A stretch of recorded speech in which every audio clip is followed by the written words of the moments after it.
Assalamualaikum warahmatullahi wabarakatuh. Kembali lagi dengan saya Bapak Agus Salim SPD, Guru Sejarah SMA Negeri 5 Bagan Sinembah.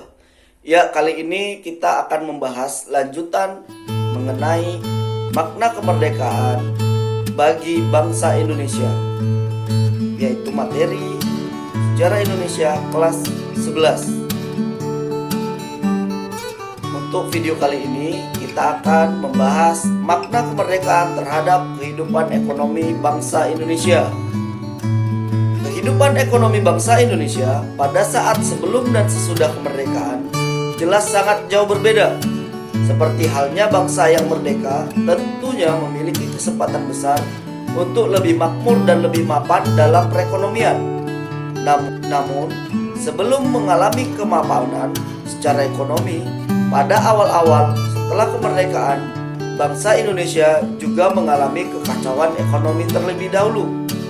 Dan ini adalah proses yang wajar, karena pada saat itu Indonesia belum memiliki pemerintahan yang kuat dan mumpuni. Ditambah lagi, Belanda masih belum mengakui kemerdekaan Indonesia.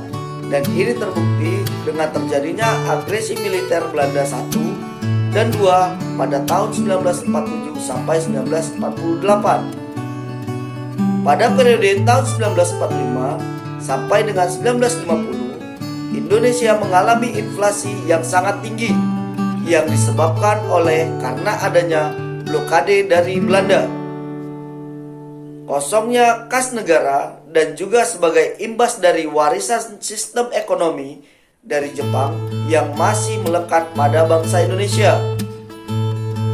Usaha pemerintah pada saat itu sangatlah gencar, terutama untuk membangkitkan ekonomi Indonesia. Guna menembus blokade ekonomi dari Belanda, Indonesia mencoba menembus dengan memberikan bantuan beras kepada India. Ini merupakan salah satu cara untuk menunjukkan eksistensi bangsa Indonesia di wajah dunia. Selain itu, untuk menumbuh kepercayaan bangsa-bangsa lain dan menambah dukungan atas kemerdekaan Indonesia. Pada saat periode 1945 sampai 1950 pun, di Indonesia diberlakukan 3 mata uang guna menjaga kestabilan nilai mata uang, yaitu mata uang The Japanese Bank, mata uang Hindia Belanda, dan mata uang pemerintahan Jepang Dai Nippon Eikoku Seibu. Kemudian dikeluarkan pula ORI atau Uang Republik Indonesia pada tahun 1945 sampai 1949. Walaupun tertatih-tatih, namun itulah perjuangan pada saat beratnya ekonomi bangsa Indonesia awal kemerdekaan bangsa ini. Langkah-langkah strategis guna mengamankan perekonomian bangsa Indonesia pun diambil oleh pemerintah. Di antaranya dengan membuat Bank Indonesia melakukan pinjaman nasional. Juga banyak sekali bangsawan-bangsawan dan raja-raja di tanah air yang menyumbangkan hartanya untuk modal jalannya pemerintahan pada waktu itu. Dan pemerintah pun membentuk pola dagang yang langsung berhubungan dengan negara luar, membentuk Indonesian Office